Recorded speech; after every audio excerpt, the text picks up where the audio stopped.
ఈరోజు nomination last రోజు. మేము ఈరోజు అంటే ఆఖరి రోజు కాబట్టి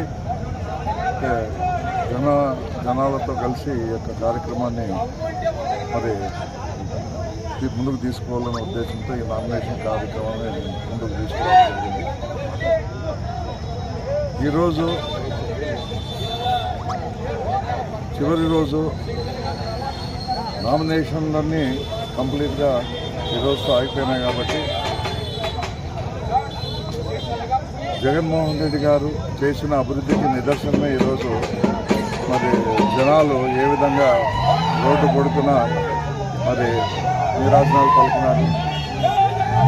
ఏది ఏమైనప్పటికీ కూడా జగన్ ప్రభంజనం రెట్టింపు అయిందనే దాంట్లో ఎటువంటి సందేహం లేదు. జగన్ గారి మన ప్రియతమ ముఖ్యమంత్రి గారు నిజంగా మేము మామూలుగా జనరల్గా ఒక పార్టీ 5 సంవత్సరాలు పరిపాలన చేస్తే కొంత యాంటీ ఇన్కంబెన్స్ ఉంటుంది. అటువంటిది ఎక్కడా కనబడలేదు.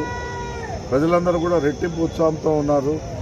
ఎప్పుడెప్పుడు జగన్మోహన్ రెడ్డి గారి ఫ్యాన్ గుర్తుకు ఓటు వేస్తాం, మరి మరోసారి జగన్మోహన్ రెడ్డి గారిని ముఖ్యమంత్రి పదవిలో కూర్చోబెడతామనే ఆతృత అయితే ప్రతి ఒక్కరిలోనూ కనబడింది ఈరోజు.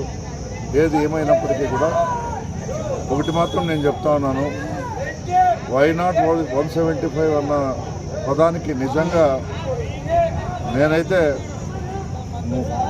వచ్చినా ఆశ్చర్యపడే పని లేదు.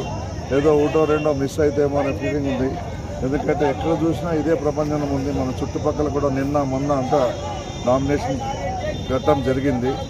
సో అన్ని చోట్ల కూడా పెద్ద ఎత్తున భారీ ఎత్తున ప్రజలందరూ కూడా మరి వీళ్ళు స్వాగతిస్తూ తప్పకుండా మరోసారి జగన్మోహన్ రెడ్డి గారిని ముఖ్యమంత్రి చేసుకుంటామనే అభివాదాన్ని మరి వాళ్ళ ఆనందంలోనే తెలియజేస్తూ ఉన్నారు. ఇక గుంతకల్ నియోజకవర్గానికి వస్తే తప్పకుండా ఒక చరిత్ర మరి గుంతకల్లో నిలిచిపోతుంది.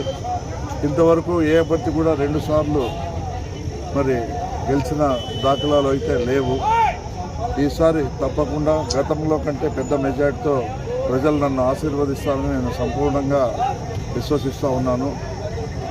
ఎందుకంటే ఎక్కడ కూడా గతంలో కూడా నామినేషన్ కార్యక్రమం చూసాం, ఈసారి కూడా చూసాం. ప్రజలు ఇంత మండు టెండర్లో కూడా మరి ఆహ్వానాన్ని చాలా ఉత్సాహంగా సంతోషంగా మరి నామినేషన్ కార్యక్రమాన్ని మరి ఇంత గొప్పగా ముందుకు తీసుకున్న ప్రజలకు నిజంగా నేను హ్యాట్స్ ఆఫ్ చెప్తా ఉన్నాను. ఏది ఏమైనా జగన్మోహన్ రెడ్డి గారు ముఖ్యమంత్రి అవ్వడం ఖాయం. గుంతకల్ నియోజకవర్గంలో మరోసారి వైఎస్ఆర్సీపీ జెండా ఎగరడం ఖాయం.